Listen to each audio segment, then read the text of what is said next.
Hi y'all, trying to get ready to serve fajitas. So today we're going to show you how to make fresh homemade pico de gallo. Hi y'all, Don here with Southern Backyard Cooking. Today's video will be showcasing you how we in the South make fresh homemade pico de gallo. We are going to do it in 5 easy steps. And if you like my video, please make sure you subscribe and ring that bell. That'll allow you to follow my site and get notifications of all new videos and all this for free. Okay, step 1 is prepare the ingredients. So what we're going to use is we're going to use tomatoes. I like to use Roma tomatoes. I don't want them overly ripe. I like them a little firm. That way I don't have to cut out the insides, because to me the meat and the seeds are the best part of the tomato. I'm going to use some yellow sweet onion and some cilantro and a little bit of jalapeno pepper, a little bit of salt. So I'm going to prepare all the ingredients. What I'm going to do first is I'm going to take these Roma tomatoes. I don't want the cores in them, so I'm going to just cut the core out. They make a tomato core, it's called a tomato shark. It makes this real easy, but it's just as easy to do it with a sharp knife. Okay, and then what I'm going to do is I'm going to cut them in half, and then once I'm in there in half, I'm going to slice them about 3/8 of an inch, and then I'm going to turn them 90 degrees, so a quarter of a turn, and I'm going to do also about 3/8 of an inch. Now for this recipe, I am going to do roughly about 6 tomatoes.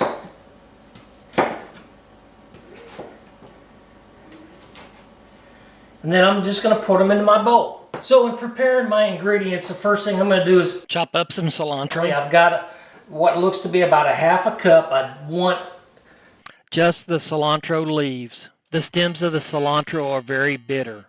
So basically all I'm doing is just taking it and chopping it up. I want it a lot smaller, real small pieces. Kind of stack it up and chop it up. Okay, I've got my cilantro all diced up. Put it in a little bowl so I can add it later. So now I'm going to go and cut the yellow onion.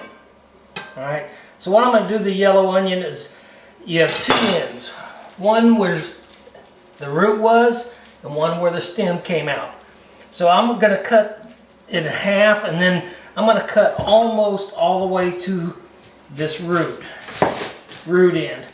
But I want to cut this side straight off, and then I want to make sure I peel that first layer so I get all that, what was touching the ground, all of that off. Okay, so now what I'm going to do is I'm going to go, and this is the very end right here. This is the very end right here. So I'm going to cut, but I'm going to cut almost to that, but I'm not going to cut all the way to it.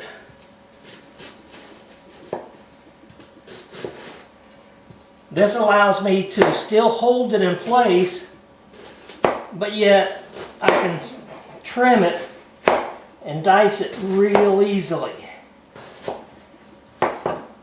So now I can just right here, and you see how easy this dices up.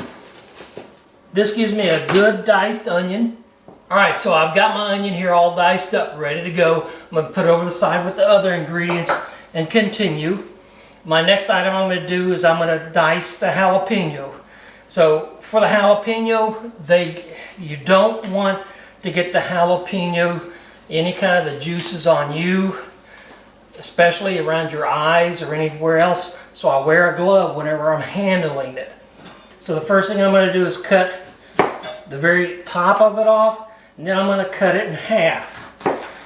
And depending on how you like yours, some people like a little spicier. In that case, I may leave the membrane and the seeds in, but most people don't want that extra heat. So what I'm going to do, and again I'm grabbing a glove with this in, is I'm going to take and pull the membrane and all the seeds out of it. This is what gives the jalapeno the heat. And yet the jalapeno's got a real good flavor. Okay, so now I have my jalapeno with the membrane and seeds out of it. So I'm going to lay them down, and I want to dice these. So I'm going to cut maybe 1/8 of an inch strips. And then I'm going to go, again, dice them up. I'm going to go this way. So I have real small strips on them. Right now I'm going to end up cutting my limes and juicing them. One of the things with the limes, I've already done it on this one, is you take it, mash it down and roll it. It'll make it juice a lot quicker, a lot easier, and it's not nearly as much fuss. So I'm going to use these 2 limes, and I'll get the rest of it all prepared. Okay, so I got everything prepared, so I'm adding a little bit of my onion. And basically I had about 1.5 cups, and I've used about 1 cup. My cilantro and my jalapenos. Now I've got about 1/2 cup of jalapenos. I'm going to use about 1/4 of them and mix it up. I want to taste it. I'm going to add a little bit of salt and my apple cider vinegar. But I want to make sure, one of the big things on salt is I'm going to use 1/2 teaspoon.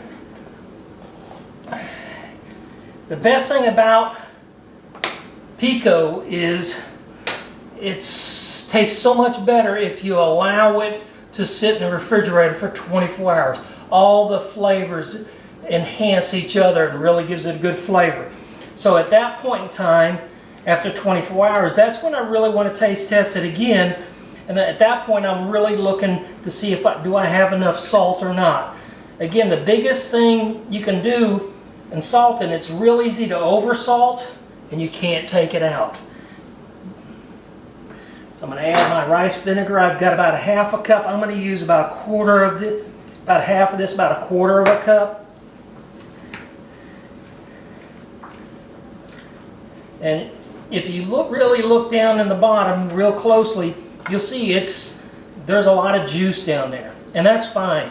A lot of times what we do when we get ready to serve it is I'll drain that juice off or drain it off, pull out some of the items into a bowl, pull out some of the pico and put it in a bowl without all the juice in it. Okay, at this point in time, I'm going to taste test it. Again, I'm going to taste test it tomorrow after it's sitting in the refrigerator for 24 hours. At that point, I might add some more vinegar to it. I don't really want to add any more today, but I want to make sure it's right.